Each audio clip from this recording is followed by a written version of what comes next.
প্রসেসে judicial officers engage হয়েছে, তার বিরুদ্ধে যেগুলো অ্যাজিটেশন এগুলো চলছিল সেটা নিয়ে গতকাল মানে পরশুদিন যে ইনসিডেন্ট হয়েছে, গতকালও তো রোড ব্লক এগুলো হয়েছে, সেইগুলো নিয়ে এখন অবধি মালদা ডিস্ট্রিক্টে 19টা কেস হয়েছে।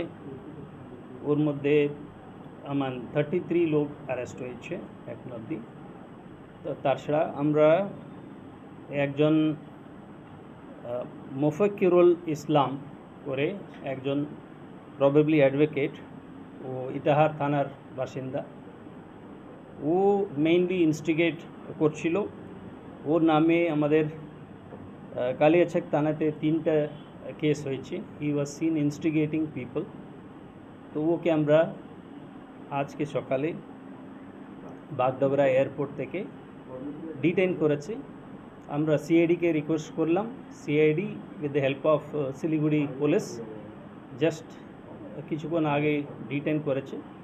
Will share the photographs with you. তো ওর সাথে আর একজন আকরামুল বাগানি করে একজন ছিল। Probably they were trying to escape to Bengaluru.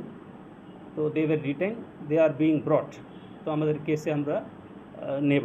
কালিয়াচকের 3টা কেসে ওর নাম আছে, বাকি জায়গাগুলোতে যে কেস আছে ওর ইনভলভমেন্ট আছে কি না আমরা করব, সেইভাবে আমরা অ্যাকশন নেব। As of now Mofikurul Islam and Akramul Bagani এ দুজন আমরা ডিটেইন করেছি। বাগডোগরাতে আমাদের টিম যাবে নিয়ে আসার জন্য। ও দুজনকে ইনক্লুড করলে টোটাল 35 অ্যারেস্ট হয়েছে। We will not allow any such unlawful activities. আমরা শক্ত এতে করব। আমরা যেগুলো লিগ্যাল প্রসেস আছে সেটাই মানুষ যেন অ্যাডাপ্ট করে, এরকম কাউকে ইনস্টিগেট করে কোনো হবে না। Can you brief in English also, sir? The same thing.